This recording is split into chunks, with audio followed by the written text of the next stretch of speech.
Hello, everybody, and welcome to the 23rd episode of Terrorific Talk. Yes, after about a month away, kind of retooling things, we are back. And we are back with a very special guest tonight, Jay, a.k.a. Killsbury, a.k.a. the person you may know from YouTube that is of Bloodbath and Beyond, a YouTube channel that does horror movie reviews. So, welcome, Jay. So glad to have you here. Thank you for having me. Yes, and thank you. This has been like a month in the making and kind of us messaging back and forth, and I'm just really excited to have you on.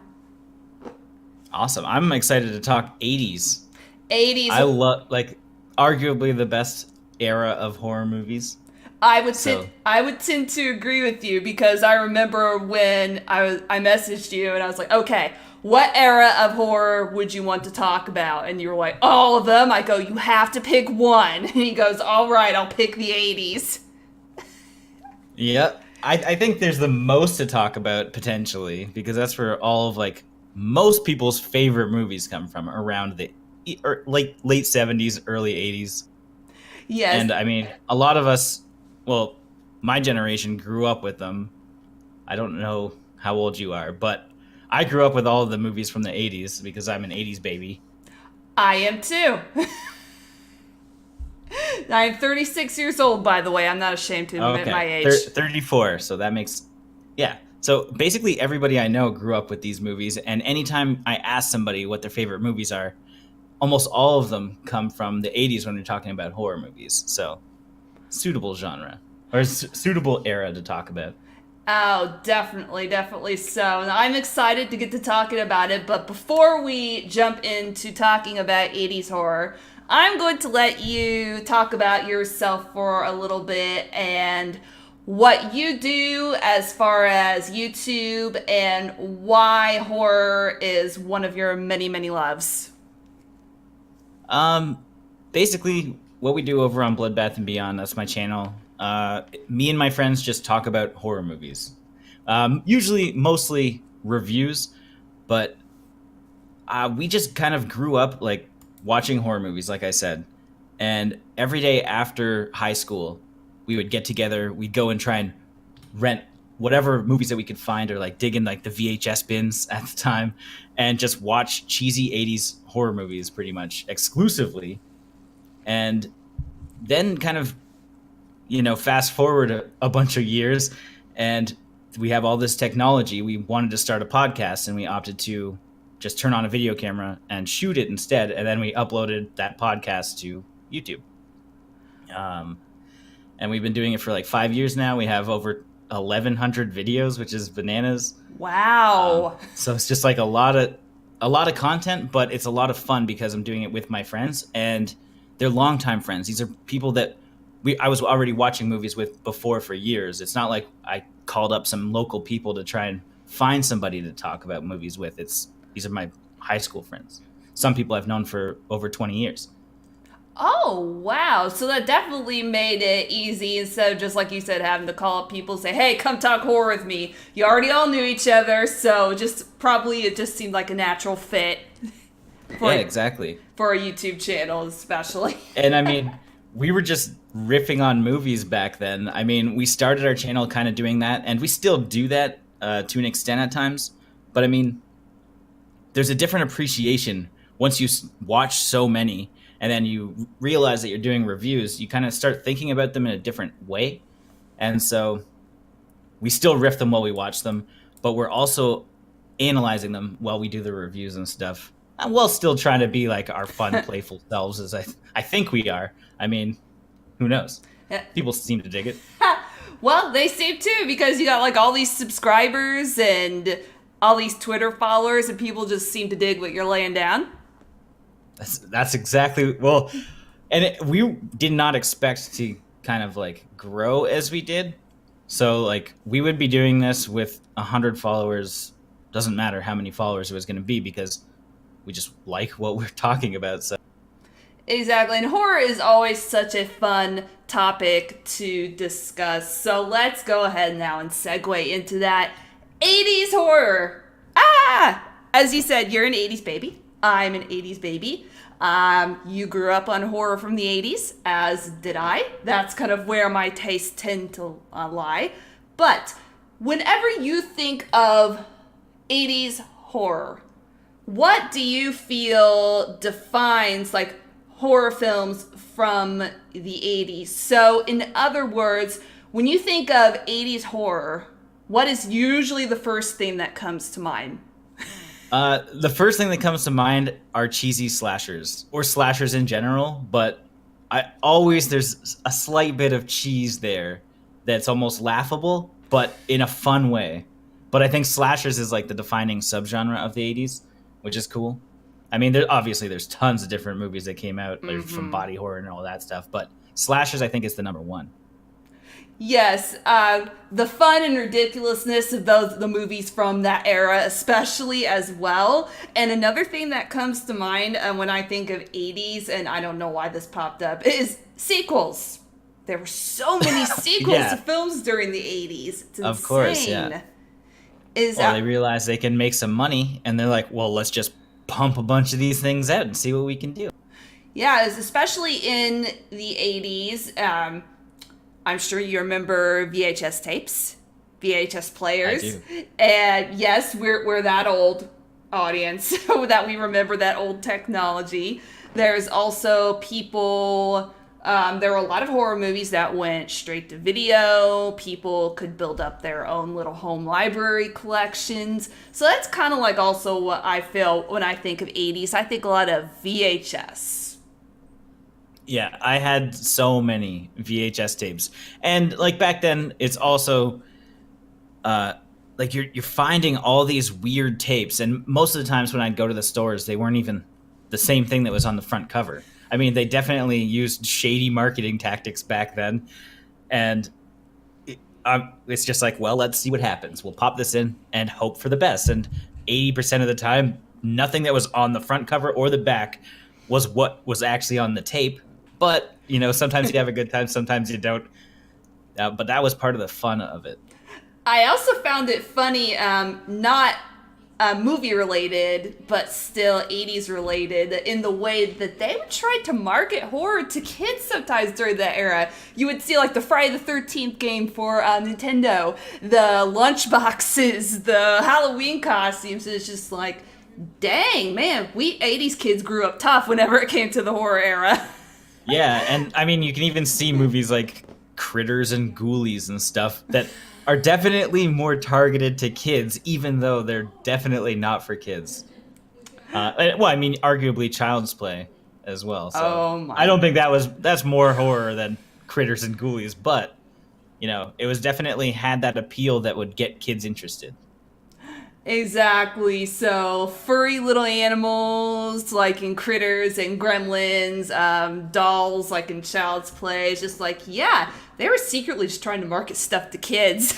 It worked because now look at the nostalgia coming back, and we're talking about it right now because we grew up with it, enjoying it from an early age. It worked. It did work. And speaking of that early age, what is the very first horror movie that you remember watching during this era, the 80s? It was definitely Child's Play. And it was because I saw the cover at a Video 99 store, which was just like a convenience store that had like a baked-in video section. Probably had 12 movies. And I saw that cover and I'm like, I need this. And I begged my mom, and she's like, no, this is not for you. I'm like, no, it is. I want the one with the dolly, or whatever the term I used. I don't know.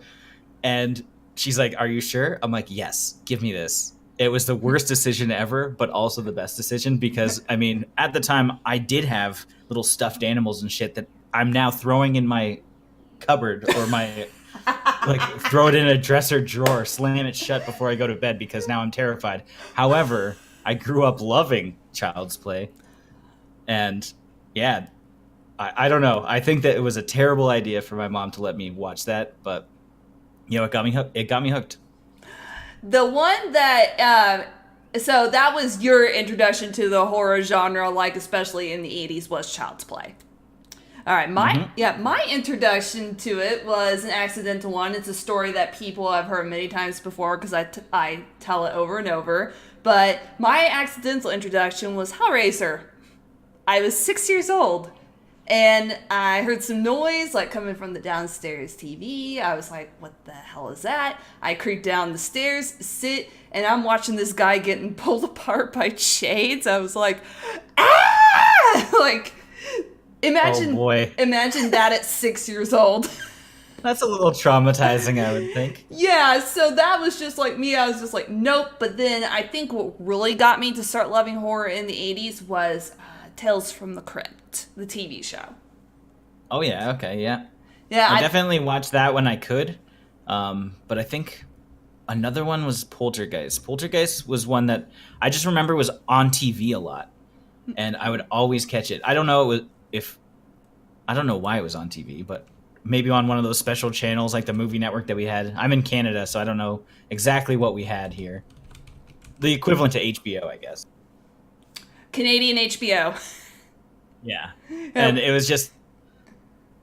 was on all the time. Like Poltergeist and Poltergeist 2 were just on repeat, and I would watch them all the time. I was terrified, but I was intrigued because there's other kids. There's lots of kids in all these like old horror movies. So there's somebody that I can relate to.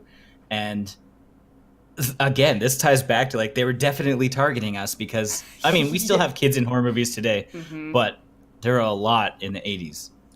Oh yeah. I will have to admit something with Poltergeist. It's not one of the movies I watched like during the 80s. That's one that I watched like I'm talking very recently, as in I'm talking about a month ago. And, yeah, that's okay. Yeah, and now just looking at it, I was like, dang, some parts of this are really cheesy, but I'm sure like if you were little watching Poltergeist, it would be something that would scare the crap out of you.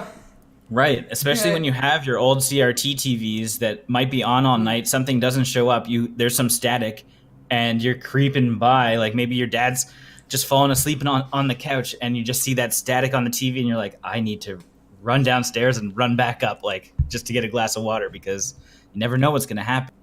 Yeah, you get pulled into the TV, into the alternate hell dimension. Yeah. Yeah, and that aside, I know they remade it, and now they're remaking it again. They're remaking the remake. Yeah, I didn't watch the remake, to be honest. I didn't either. I do own it. I just haven't had the opportunity or the desire to watch it. Like, you know what? I appreciate the memories that I have of the original. I don't really need to see this. And I'm generally a fan of remakes. Like, I've liked most remakes, to be honest. But that's just not one I was interested in. Yep, so the franchising from the 80s have just carried over just pretty much even into this era. You see remakes and then remakes of remakes and then remakes of remakes of remakes. Just goes Which is bananas. Yeah. Are we going to get another Evil Dead remake, hopefully? I'd be okay with that. Or at least a sequel to the existing remake. I don't know if I'd be okay with that. That's just pretty much... Fair enough. That's kind of like another like rant like for later is like of horror remakes. But let's get into like the characters and things that you think of along that line when it comes to 80s films. So whenever you think of 80s horror movie characters, heroes, villains, final girls, final survivors, which ones come to mind whenever you think of 80s horror? The first ones come from like some of my favorite movies, which are Ash Williams from Evil Dead, obviously. I think that's a lot of people's favorites these days as far as like a hero that's still, I mean, even just being put into Dead by Daylight recently, the fans love Bruce Campbell. Herbert West from Reanimator, and Reanimator was one of those movies that I kind of grew up with and I've watched I don't know how many times, probably more times than I've watched Nightmare on Elm Street, to be honest, like so much. And then Nancy Thompson, of course, from Nightmare on Elm Street. She is one of those characters. And I mean, talking about villains as well, Freddy, like there's just so many iconic characters that come from that, but they're from that era. But heroes, I think Nancy, Herbert West, and Ash would definitely be my top 3. Oh, hey. Nancy's a good choice. Herbert is... Okay, that's from Reanimator. He's arguably a hero, but who I think of. Yeah, that movie was kind of strange. It's another one that I watched like recently. It was good. It was just like a little bit. You're like, what is this decapitated head doing? Huh? Interesting. Yeah, like what am I watching? And then of course you can't go wrong with Ash, like you said, Ash in Evil Dead. Which version of Ash do you like the best? Evil Dead, Evil Dead 2, Ash versus Evil Dead? I like Evil Dead 2 the most. I think Ash he's just become, like, he's still, like, super paranoid, and he has one-liners, but he's not, like, absolutely over the top yet. Whereas in Army of Darkness, he's just hamming it up at that point. He's 100% the Bruce Campbell that we now know today. But I think number 2 was the one that I like the most. Evil Dead 2, like I will definitely agree there. It is one of my favorite films, and we'll get to talking about our favorite films like from the 80s as well. Some of like my favorite heroes from 80s films, one that just comes to mind besides like the ones that you mentioned is Ginny Field in Friday the 13th Part 2. That is one of the best Friday the 13th films. Just basically, I don't know, just something about her, I feel, to where she could still sympathize with Jason, but then still recognize he was a monster that needed to be stopped. Stop killing those teenagers. Yeah. And that's kind of like also what I think of, too, when it comes to 80s films. You had a lot of teenagers, lots of summer camps, lots of boobs. And I'm for that. I forgot to mention, speaking of summer camps and Friday the 13th, Tommy Jarvis is another one that I would definitely put on like one of the top heroes that I think of, thinking back to the 80s. Specifically, like Corey Feldman in Final Chapter. Like, he's just a badass. And again, as a kid, he's relatable as well. And you've seen him in other things. I don't know. I just think that's a cool character. Tommy Jarvis is dope. Yeah, I was about ready to ask if you were talking younger Tommy or older Tommy, but you already answered that question for me. Now the villains. Okay, we talked a little bit about our heroes, the villains of 80s horror. So which ones come to mind as your favorites? Jason is my number 1, 100%. You didn't think too hard. That's who I got on my... Oh, I got Myers on my right, on my left, and I have push to talk on, so I can't show my right arm, but it says Voorhees, and Jason is my number 1. He's too iconic, and like the bulk of the series was in the 80s, and I love most of them. So are there any particular entries in the Friday the 13th franchise that come to mind whenever you could think of your favorites? 3 is probably my favorite. 3 or 4, to be honest. 3, that's when he first gets his mask. Yes. And they do the over-the-top cheesy like 3D effects with the yo-yo, coming down. Oh. It has some of like the better kills in the franchise, I think. There's just a lot of, I don't know. I just like 3 and probably 4 and 6. But I don't know. 5 is kind of neither here nor there. And I think that's just like personal opinions on the killer. Yeah, I would agree with you there. My favorites in the franchise are 2 and 8. Jason Takes Manhattan. And when people say, whoa, yeah, people are like, what? Why do you like that movie? It's like, I don't know. It's just like so absurd that it's funny, and I just enjoy it. Yeah, I defended that movie for a long time. I think that it was poorly marketed.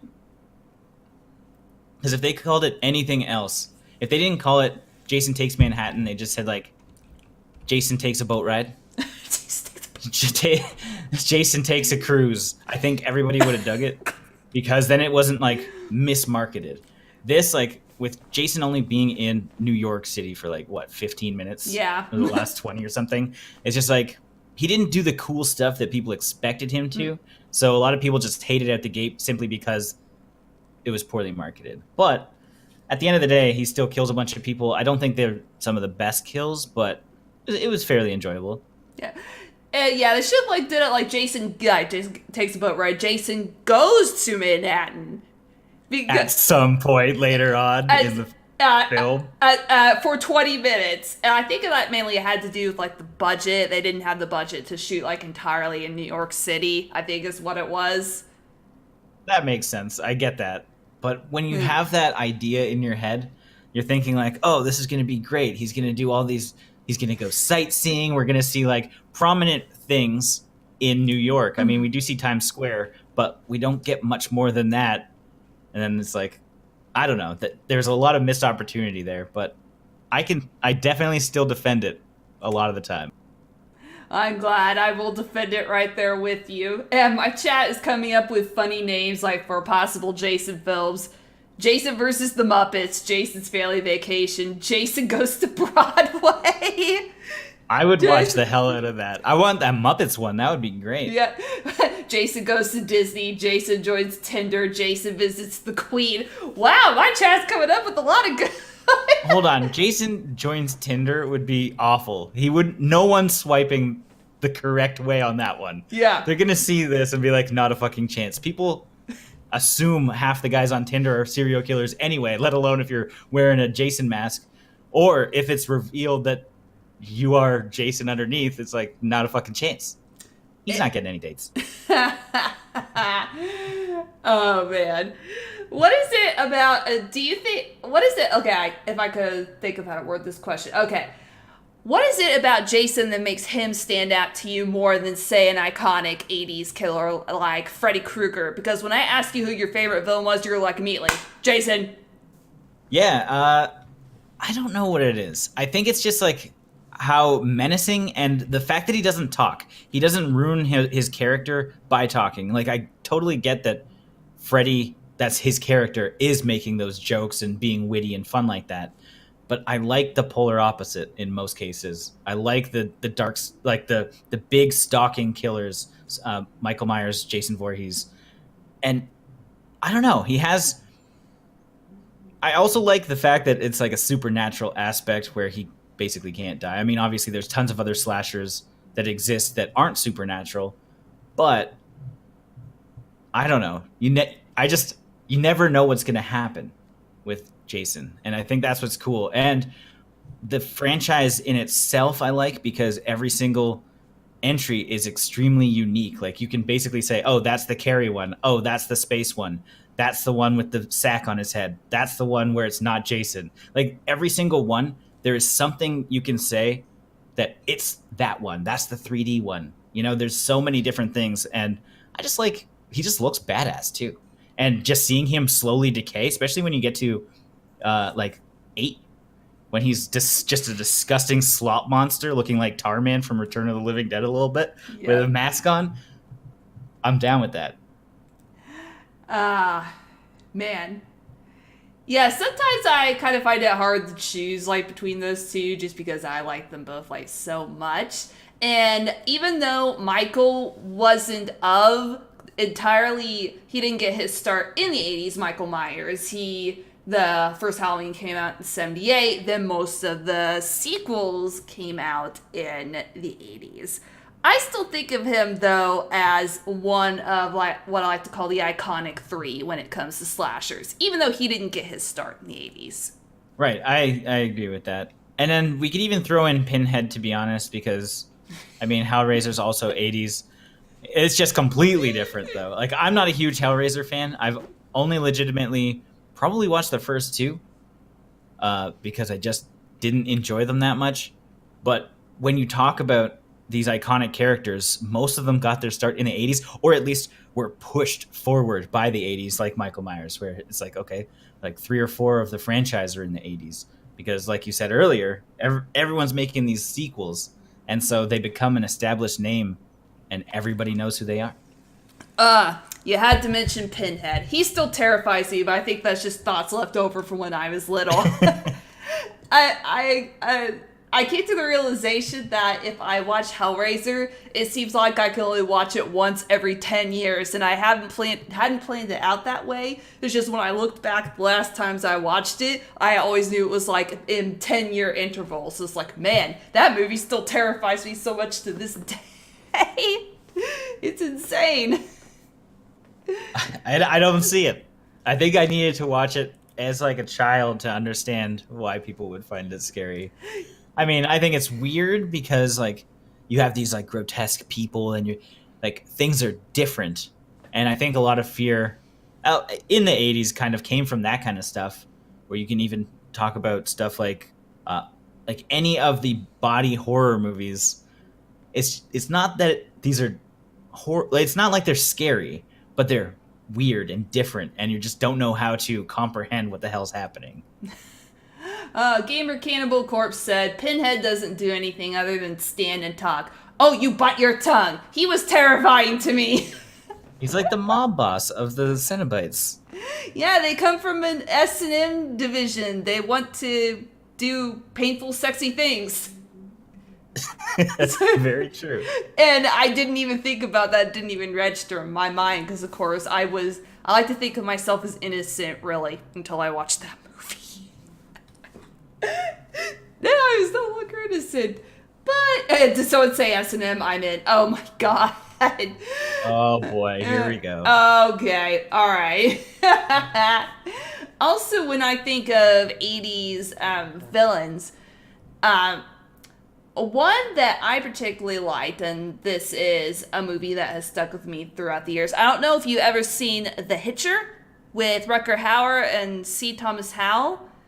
I have, but very long ago. Yeah. Not in probably the last 10 years. Yeah, that movie has just like really stuck with me because of the fact how it was set in realism and it was just this guy in a car and he picks up a hitchhiker and then the guy ends up being crazy and Rutger Hauer plays crazy very, very well.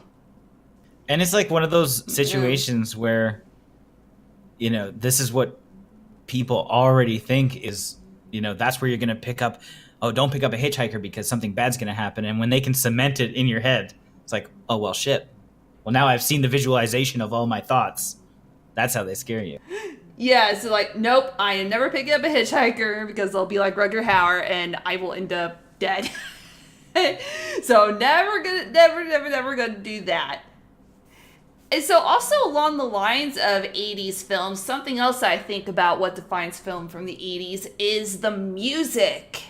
The scores and the soundtracks and the different kinds of songs that went with 80s films. So do you have any like favorite songs, scores? I know some villains had their own kind of little soundtrack that went along with them, but do you have any favorites that come to mind? Yeah, I'm actually wearing the hat of one. Demons is one of my favorite 80s movies. So Claudio Simonetti from Goblin. I'm a big fan of Suspiria and Tenebrae and all of that kind of stuff, like the Italian stuff. So the Demon soundtrack by Claudio is awesome. It's probably one of my favorites of all time. John Carpenter obviously had a few great ones in the 80s, but The Fog is one of the best. Having seen him recently in concert, like seeing it live was insane. Oh. Yeah, his concert was great because they play the movies and stuff in the background, and it was him and his son doing it together. Oh, John and Cody. If you have the opportunity, yeah. If you have the opportunity, you need to check it out. And Maniac by Jay Chataway, which is more of like a synthy kind of like the stereotypical kind of sound that embodies 80s movies that we still think of and have that nostalgia factor today with, you know, things like Stranger Things and basically anyone who's trying to do anything 80s these days, they think of synth. Yeah. And I think the Maniac soundtrack is incredible. Yeah. A movie score that comes to mind whenever I think of the 80s, it's a John Carpenter film. He didn't do the score for it, but Ennio Morricone's score for The Thing. Yep, yes, I felt that really set the tone of the movie. That dun dun dun dun dun dun dun, dun at the beginning. It builds that atmosphere. And it's got these brooding tones, and you're just like, oh shit, something's about to happen. It's like, yeah, I am in love with that soundtrack. And then, of course, 80s and rock tended to pair together. So you had movies that had these rock themes, like Man Behind the Alice Cooper, Man Behind the Mask for Friday the 13th Part 6, Dream Warriors, Dawkins Dream Warrior for, of course, Dream Warrior. That's what I also tend to think of when it comes to music in horror movies from the 80s.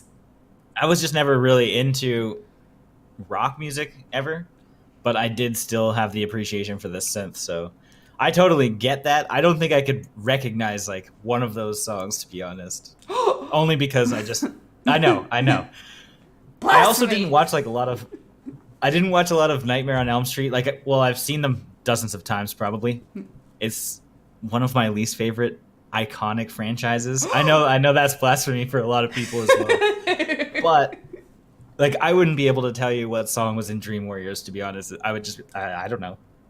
I have no idea. I'm all about that synth. All about that synth. That's okay. That's like the best thing just about the 80s, and even any like subgenre under the horror genre. There's so much that you could choose from. So many different kinds of movies. Now let's get into the movies. Before we get into our top 5, what we feel is our top 5 favorites, let's go over the stinkers. Of course, oh boy. I know that someone who reviews movies on a YouTube channel has probably watched their fair share of stinkers. And the 80s is no exception. It had some definitely stinkers. What are some of the movies that come to mind that from the 80s that you just can't stand? As a cliff note to this, there's a lot of movies that are considered stinkers that are the worst movies of the 80s that are now like cult classics, which I'll exclude from this list. So I'm only going to talk about like the shittiest ones, even though some of these might be some people's favorites, including Present Company. My first one has to be Microwave Massacre, which was, again, this is one of those movies that was tailing off of other massacre movies like The Slumber Party, Sorority House, that kind of stuff. Everyone's trying to make a massacre movie because they were selling. And Microwave Massacre was the biggest letdown I've ever seen. Probably one of the worst. Next would be Jaws the Revenge, which I think is unanimous in most cases as like the worst entry to like a horror entry sequel, other than maybe Troll 2, but that's not 80s, so we're not talking about that, and that's now a cult classic anyway. But Jaws Revenge didn't have that same love for the cheese, I guess. One that is actually kind of recent that I found, which I found maybe 2 years ago, which was Elves. I don't know if you've seen that one. It is terrible. It's about like Nazi incest and I guess killer elves that look like little goblins. It's absolute garbage, but it's now something that I watch every year. Oh, so it was 3 years ago because I've watched it 3 times now, and it is actual trash, but I love it.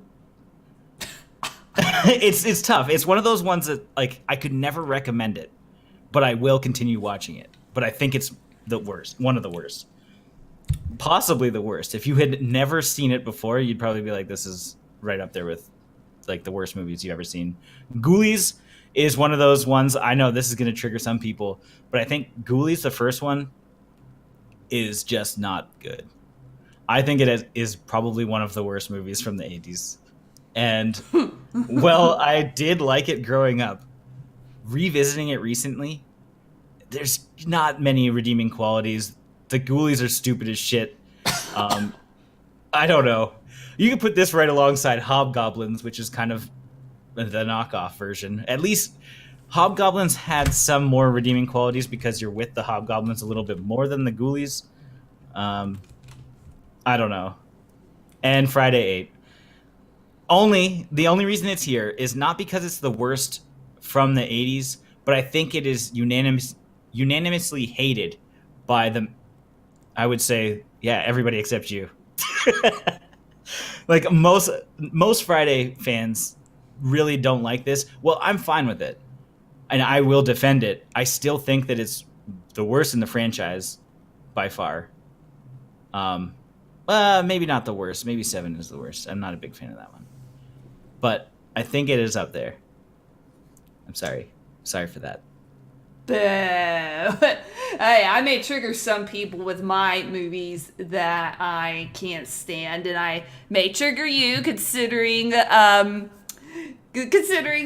one of your favorite killers is Michael Myers. I'm sorry about that, but any sequel past the second Halloween, we're talking like the one like from the 80s, is not ones that I really cared for. I thought they were kind of weird and all over the place, and them trying to make Myers into almost like a supernatural kind of being is not something that really sat well with me, because I just see him as like just this man, just this like kind of evil, soulless man that Dr. Loomis set the premise for in the first one. And Stephen King like kind of had a heyday during the 80s, because it seemed like they were making a lot of his books into movies, but most of them, in my opinion, were crap. And 3 of those made my list too. I could not stand Children of the Corn. I thought that movie was so boring. Cujo, I was like, what the fuck? And I'm kind of glad that they remade Pet Sematary, because even watching it when I was young, I was just like, what is this? Some people like may hate me and be like, Brandy, how dare you blaspheme the one from the 80s? But I'm sorry, I don't like it. I love Cujo and Pet Sematary. Well, at least Cujo like made me kind of scared of dogs. I thought Dee Wallace was the best at the time, and Pet Sematary, I think the whole Gage scene like really set me off seeing it at a young age. But I haven't watched it in a very long time, so who knows if it holds up. I guess you've probably watched it more recently than I have, I would bet. Yeah, it seemed like Evil Gage, to me, tended to play off a little bit better in the book. Evil Gage is terrifying in the book. Evil Gage in a movie, it just came off as kind of this, like, clownish.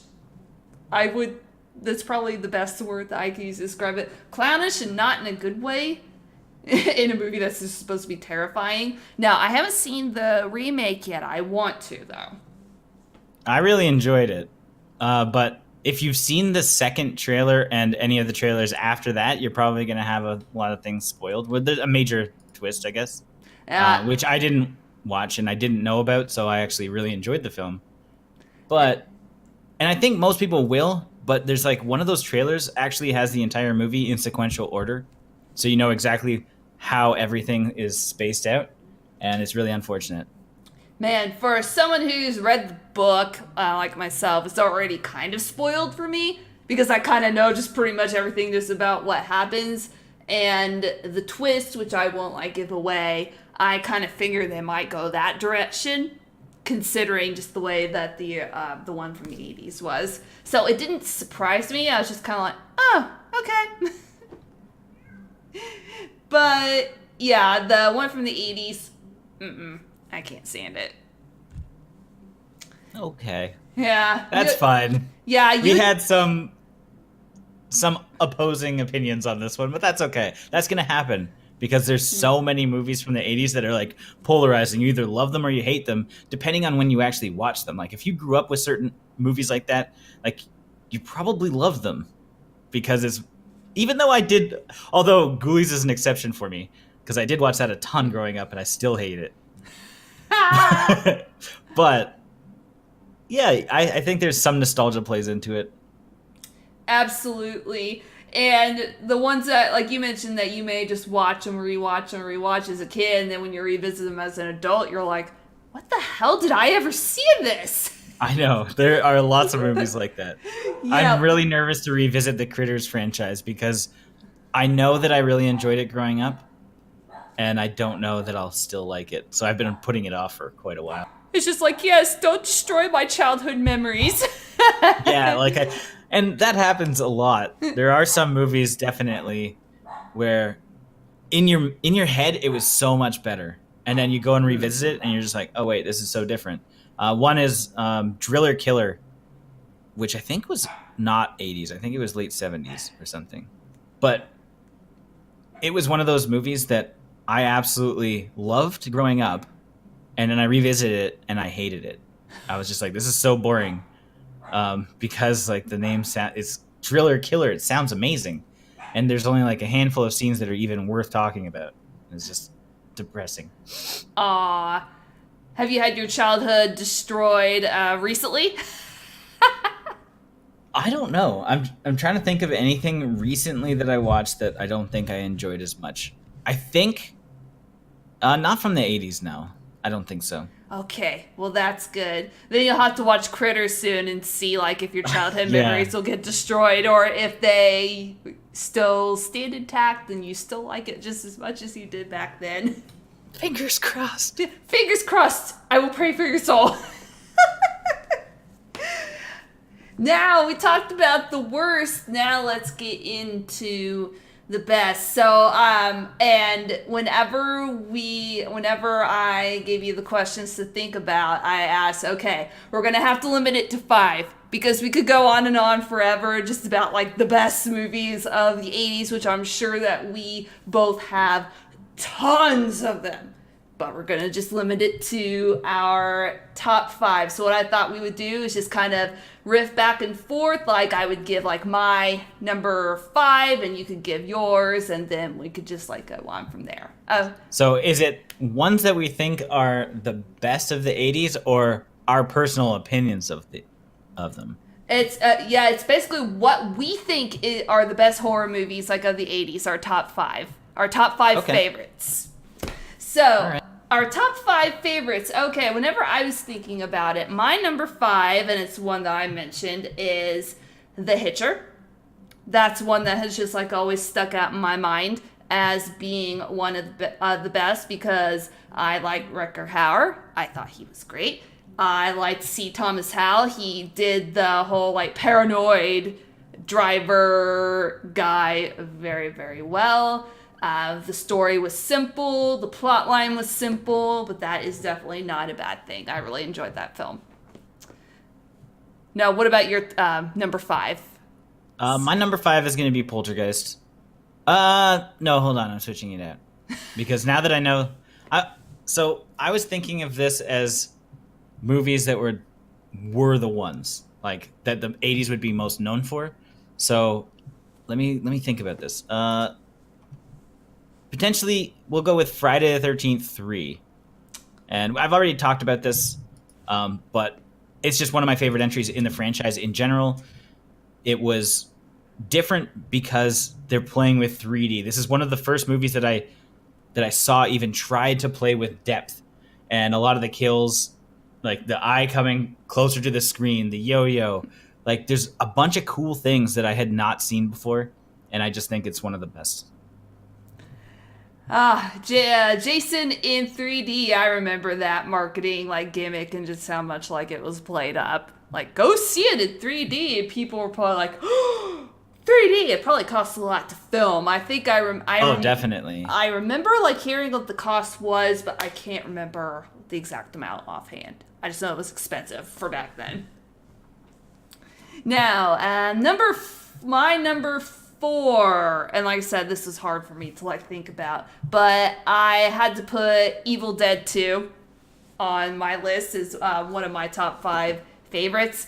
I like the fact that it was just like Ash back at it again. It had more of a comedic tone as opposed to like the first one had a few comedic moments in it, but I felt that this one's just like, you know what, we're gonna take ourselves a lot less seriously this time. We're just gonna have fun with it. And of course you have Ash's demon-possessed hand, which like causes him to like have to chop it off and get his chainsaw. And you just get to see Ash kick ass. So that would have to be like my number 4. That's actually my number 4 as well. And for those exact reasons. That's weird, yes. And for identical reasons. It's Ash coming into, like, becoming the Ash that we know today. It's just too fun. It's over the top. There's, especially knowing that it's like a remake of the first one, basically, loosely, it's just like, Why? To capitalize and make more money. That's why, because Evil Dead did so well at the box office.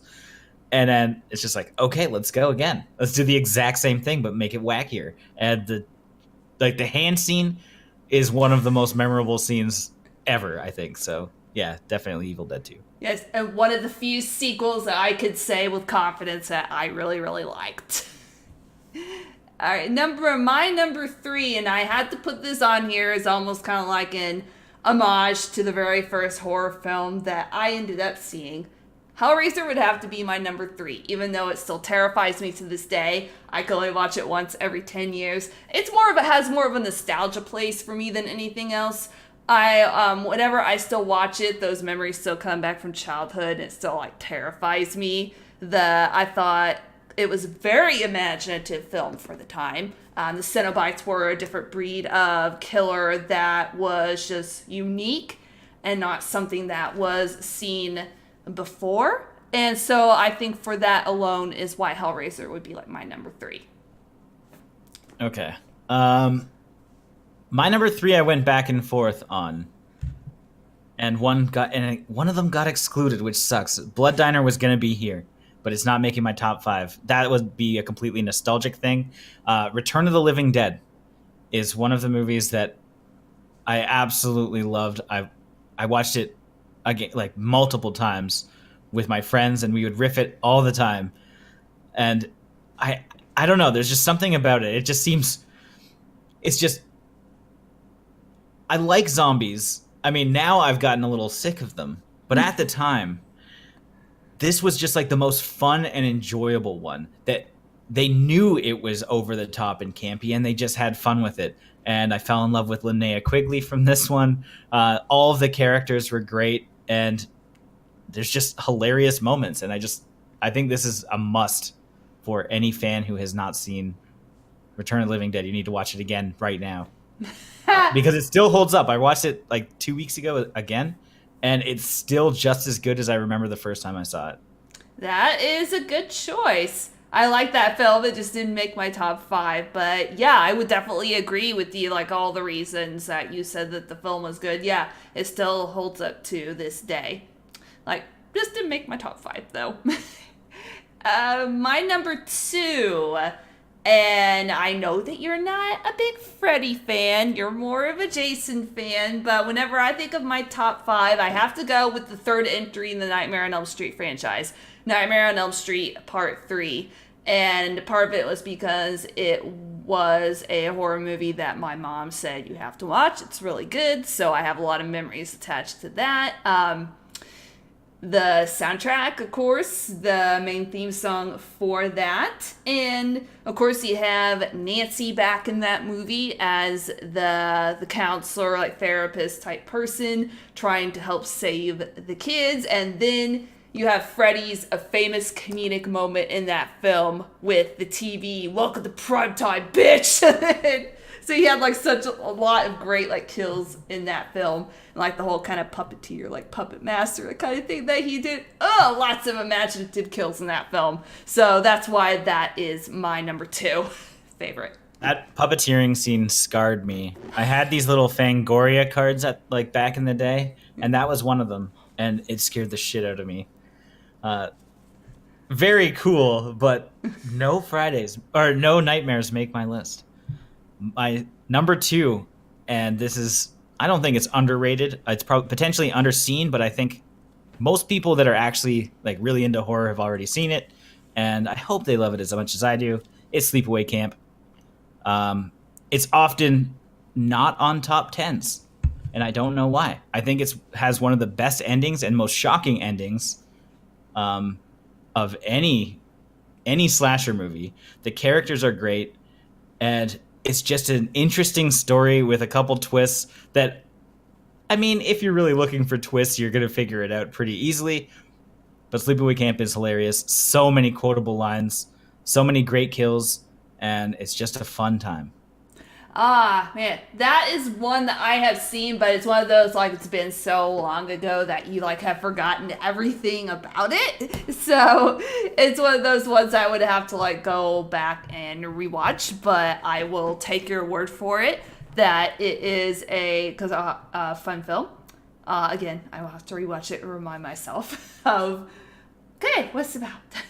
But my number one, and this is not going to come as a surprise to anybody who knows me. It is a movie another movie that my mom introduced me to as well. She likes horror about as much as I do. And it's a movie that was kind of an underdog when it came out. It had a very poor opening. It was called Instant Junk, and is now considered a cult classic. John Carpenter's The Thing is my number one. It is a movie that I am always connected to because I was born 5 days before it was theatrically released in theaters, so I always thought that's kind of a fun fact that I like to tell people. But I love the score. I love the setting, the isolated setting in the Arctic. I love the whole idea of the horror thing being one that you don't know. That is what has always terrified me the most about The Thing, is that it could be your best friend that you have known for 10 years. It could be the people that you work with. It could be the person that you consider the leader. The paranoia and the isolation are the main fear factors in that film. And that is why John Carpenter's The Thing tops my list at number one. That's a good reasoning. It's one of those movies that, it didn't resonate with me as much as a lot of people, and it has never been considered for one of my top 10s unless it was most influential, because I know a lot of people do enjoy it, but not personally for me. My number one, we talked about a little bit earlier, Reanimator. And I think that is also kind of nostalgic. Just, it is one of those movies that I saw early on and watched it for like every year, probably multiple times for every year of my life since I was like 10 years old and on. So I don't know. I just love Jeffrey Combs as Herbert West, this weird doctor who's kind of like the anti-hero. He's like, I know I mentioned him as a hero, but he's not really. He's doing some weird shit. He's trying to reanimate dead bodies for his own personal greed. He just wants to figure it out. I want to just be that guy. And Barbara Crampton in that movie is like, I love her. And this is the movie that got me to love her. And I just think it's just, there's so many weird situations in that one as well, which kind of remind me a little bit of the reanimation in Return of the Living Dead. So it kind of goes back and forth, which is strange because now looking at this list as such a slasher fan, there's like one slasher in this whole list, or two slashers, I guess, 2 of 5, which is odd because there's so many good ones that I didn't even talk about today. Like all the shot on video stuff, like Blood Lake, Blood Hook, Blood Rage, all these blood movies and all the massacre movies that I absolutely loved, but they just never made it into my top 5. It's odd. Huh. It's weird just like sitting here and thinking about it and seeing where things place on like a scale. And I think because there's just such a vast amount of movies that I love from the 80s, I think I need to take more into consideration while making this list. Where's They Live? Didn't even mention that. And that's one of my favorite movies. Oh, man. I like They Live too a lot. And so talking about heroes, let's go with Roddy Piper. I think we're bringing that back because he's badass as all hell. I have come here to chew bubblegum and kick ass, and I'm all out of bubblegum. Yeah, playing Duke Nukem, he uses that line, and I looked it up, and that's how I found They Live. It was after playing Duke Nukem, because he has that line in game, in Duke Nukem, like whatever the first one is, the 3D, I think it's called. Yep. And I'm just like, I need to hear, I want to hear this soundbite or something, and I found They Live through that, which is kind of neat. And it's just like, yeah, that movie's dope. It is. Arguably with the longest awkward fight scene ever made. And I love that. Oh my gosh, yes, it was awkward, but it was also kind of realistic as well. Because like, you're going to put these glasses on. No, fuck you. It's like this fight just goes on just all about just like you consider just like a pair of sunglasses. What? Right. You just take a step back and like, guys, chill out. Yeah, just like you need to wear the sunglasses, Keith David, so that way you can see just pretty much what the aliens are trying to do. Yeah, almost not apocalyptic, that's not the right word for it. Dystopic kind of nature of that film too is also what's terrifying. It's pretty much they're doing it right under our noses and we can't even realize it unless we have those special seeing things. Right. I was going to mention this when we were talking about like what kind of created the genre or what kind of like set it apart. Like in real life, we talked about like VHS becoming a thing, home video and stuff, but it was also the Reagan era where it was like politically charged and people they wanted to express their opinions in some kind of form. And that They Live is one of those movies. Society, which again is another body horror movie that is just absolutely insane when you get to the shunting or whatever the hell it is. Yep. But it was kind of because there was this separation between, there was just all this segregation from people and income. You have like the yuppie type, and then you had the low class, and that was it. Like there's no one in between. It was just like you're either super high tier or you're nothing. And there was a lot of pushback. And Reagan went from like 81 to 89 or something. And so it's like the entirety of that. And if you go and look at like Brian Yuzna's movies and there's just a lot of movies that are kind of counter to that. American Werewolf in London, like you can say that there's some undertones of, people going from like just body horror, The Fly even, just trying to go from somebody like the superficial aspect and then just completely turning into a monster at some point. And there's a lot of weird stuff that you can look into. If you start like looking into the subplots of a lot of the weird 80s horror movies. Oh, fuck. Hold on. Can I change one on my list? I don't know which one it's going to be. Yeah, go ahead. You're allowed. I don't know where it's going. Dead Alive. I completely forgot. Like thinking of like the most wacky, crazy shit and thinking of like the most insane moments from the 80s. I have to think like Dead Alive or Brain Dead, Peter Jackson, that and Bad Taste, both of them. Those are essential viewing. And I think Dead Alive might beat out Friday, to be honest, thinking of it. Really? Which is wild. Yeah. I don't know. I'd really have to sit down and think about this for a lot longer than I did. Wow. I completely forgot. Yes, Dead Alive is one of those movies that I could watch over and over again, simply because it's just so crazy. And it's one of those movies that I like showing people that aren't horror fans. Because things just continue to escalate. And it just is super gory.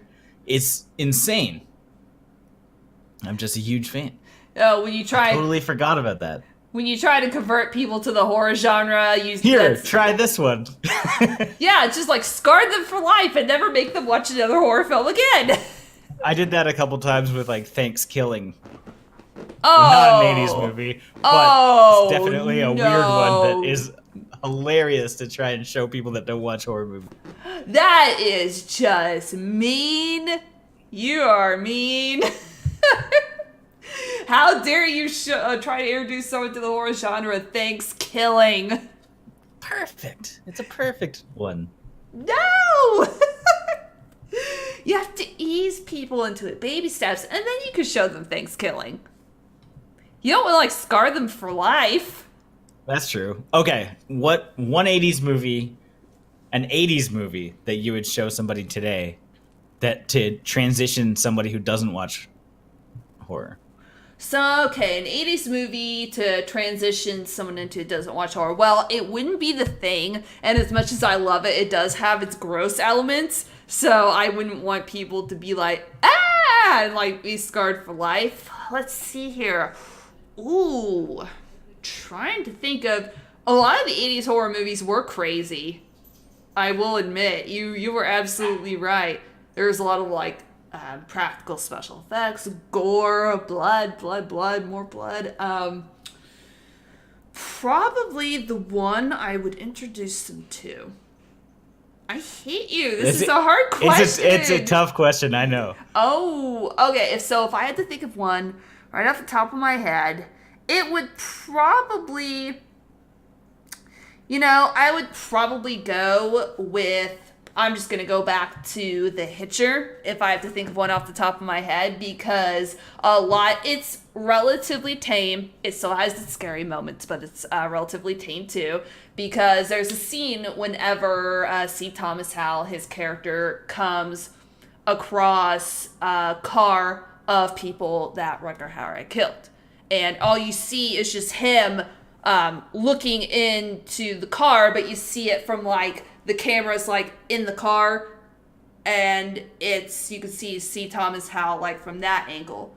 You don't see the body, so you don't see the blood. All you see is the reaction, his reaction, and that's all you need to see. So it's still got its creepy moments. It's still scary, but it's not like so gore-tastic like a lot of the movies from the 80s tend to be. I would want to try and ease people into the genre, not scare them away. Yeah, that's true. You don't want to scare them away with the Thanksgiving shit.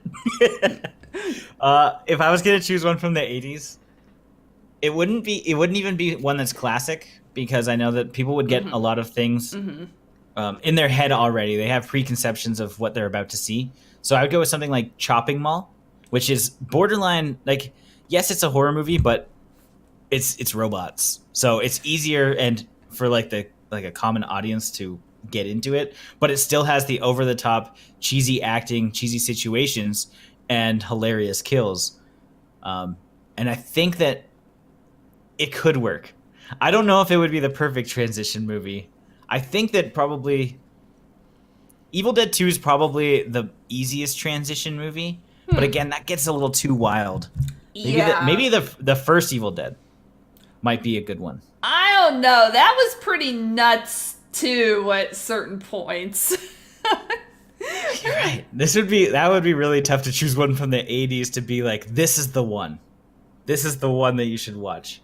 Yeah. Maybe Blood Rage. Yeah. Too many movies. Killing. Yeah, too many movies with blood in Thanksgiving them. one. I know. Blood and gore and guts. Yeah, a lot of the 80s movies, that was the only thing that could define them. Blood, gore, guts, lots of killings, wild, crazy, all that stuff. And I love it. And that's the kind of stuff that I still love today. And it disappoints me that so many people rely on CG these days and don't do the same practical effects that, made, like, basically built the genre in the 80s. And we saw it continue through the 90s. And then late 2000s, that's when, like, it's just an overabundance of CG usage, because people know that it's like, oh, we can fix that in post. We can do that in post. We have these guys that can do the blood. It's like, no CG blood, no matter how good your effects guy is going to look as good as just smashing an actual, like, prop, Yeah. It's not the same. And I find that now in 2019, you see these movies that are using actual practical effects, and those are the ones that people are gravitating to, which is great. I miss the 80s, and I feel that a lot of people now are trying to capture that image, and I'm totally for that. But there's also a lot of people that don't know how to properly do it, because even if you're fans of the 80s, it's really difficult to make a purposely cheesy movie, because it's either going to be super cringy or it's so evident that you're trying too hard to not, like, give nods to all your favorite films. And I think there's just a lot of movies being made in general right now that are all doing that. We're a love letter to 80s. And I see that, like, tagline on most of the stuff that we watch, and it's frustrating, but some people do actually capture the same feel. Yeah, in the 80s it seemed a little bit more effortless, and like you said, like, nowadays it's just like you can definitely tell when someone is trying too hard. And oh yes, I definitely agree. Mistress, she said The Thing had some of the best practical effects thanks to Rob Bottin. 100% agree. His work on The Thing was phenomenal. And, like, how he could come up with, like, all those creatures is just, like, it blows my mind. It's crazy. Alright, so let's kind of now wind it down to the last and final question for the evening. So, it's 2019, and you kind of mentioned already a little bit about 2019. Like, well, in 2019, people seem to want to recreate the horror movies of the 80s and try and get some of that nostalgia back, some of that magic. So, why is it, I guess, how should I word this? Why do you feel that 80s horror movies, that people still love them so much, like almost, we're getting like close to almost 40 years later in some cases? I think it's that a lot of the directors that we're seeing right now grew up in the 80s. Or at least like lived through the 80s, saw the influence that a lot of the 80s movies had, and they're either continuing to make those films if they were old enough, or right now those people are finally at a position, they're in their mid 30s, early 40s, and they have the money, they have the accessibility to digital equipment. Like everybody can make a movie these days. Yeah. It's not that expensive, and if you have the right resources, I mean, obviously they're not going to be the highest budget, but it's definitely easier to get into filmmaking now because of the internet. You can learn on YouTube, you can distribute through Amazon, you can distribute through any of these digital platforms, you can get publicity from YouTubers like us. Like, there's tons of horror sites just waiting to talk about new horror films. There's just a lot of easy ways for people to get into it. And I think that it's people like me, 34 years old, that it's like, oh, you know what? I love these movies. I grew up in the 80s. And I want to capture the same stuff that I saw in the 80s. Not enough people these days are using practical effects. I want that synthy sound, and I'm going to go make my own movie. You know, let's get an Indiegogo campaign going and let's do it. You see this kind of mentioning, like, Stranger Things is also capitalizing on nostalgia. Mm-hmm. The new American Horror Story is 1984. Yep. Summer of 84 was one of my favorite films from last year, obviously, in the 80s. Mm-hmm. And a lot of people just enjoy that era because so many movies came out that are now iconic, simply because there's a lot of us that we all kind of grew up with them. And so this is our era. And it's one of the first ones where it was easier to make movies. Yep. I mean, in the 80s, arguably, it was because, I mean, that's what kicked off all of the slasher films, because it was shot on video stuff. It's like, oh my God, Sony or Panasonic came out with a Handycam and I can go make a movie. And then thousands of directors did. And that's what we're still looking back to. And some of those people are still making the movies today. Like Tim Boggs, who made Blood Lake, like, he still makes movies. Donald Farmer, one of the most, like, influential indie guys, still makes movies. Some people are still on a shoestring budget, and most people probably don't even like his stuff. And I've riffed a lot of his stuff, but they're still doing it, and it's all because of the love of the craft. And I think a lot of people now are just doing it for the love, and they look back to the 80s because that's what they love. Oh, a lot of it is like nostalgia, you feel, so just trying to recapture that nostalgia feeling. I think so. And, like, even if it's not nostalgia for themselves, it's stuff that they wish they could have made 20 years ago, but they just weren't old enough and they didn't have the options to. And now they finally do, and it's like, I want to make what I always wanted to make. Maybe they were sitting on a script for 20 years, and now it's time. Okay. Oh, yeah. The video cut off the last part of you. It's just being annoying. So what was the last thing that you said? Oh, I was just saying that it's these people that probably had scripts back in the day.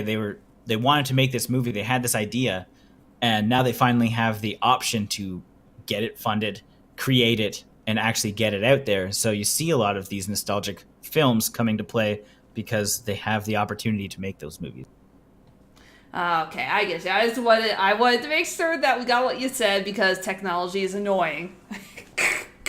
Makes things easier, but it's also annoying. You just want to punch it whenever it just decides to do crap like that.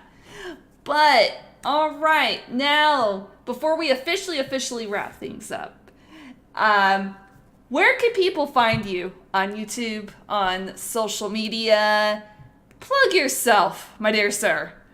All right. My name's Jay Bond. I'm from Bloodbath and Beyond. Check me out on YouTube at Bloodbath and Beyond. You can check me out on Instagram and Twitter at Bloodbath_TV. And for my personal thoughts and stuff, hit me up at The Sneak on Twitter. All right. So this was such a fun podcast tonight. This episode has been kind of like a month in the making, and I really do appreciate you taking time out of your evening to come and talk some 80s horror with me. It was so much fun. Like I said, I really do appreciate it. Of course. Thank you for having me. If you want to talk horror at any other point, let me know. We'll touch base. We'll figure out another era to talk about if you need somebody. Ooh, yes, I will. I'm definitely going to keep that in mind, and I will hold you to it. Fair enough. All right. Well, you take care, sir, and I hope you have a good rest of your night. All right. Take care. Thanks again. Bye. See ya. Once again, thank you so much to Jay, a.k.a. Killsbury, a.k.a. of Bloodbath and Beyond on YouTube, for coming and talking with some 80s horror with me. I appreciate it. The next podcast will be on Wednesday the 17th at 10:30 p.m. Central Time, where I will be talking with Vampire Toy and Silver Trigger about vampires in horror. So I hope that you all come out for that. You can find me on youtube.com/Brandykins, and you can find Terrorific Talk on Twitter at twitter.com/Terrorific Talk. So for all of you out there, stay terrific, everybody. And bye-bye.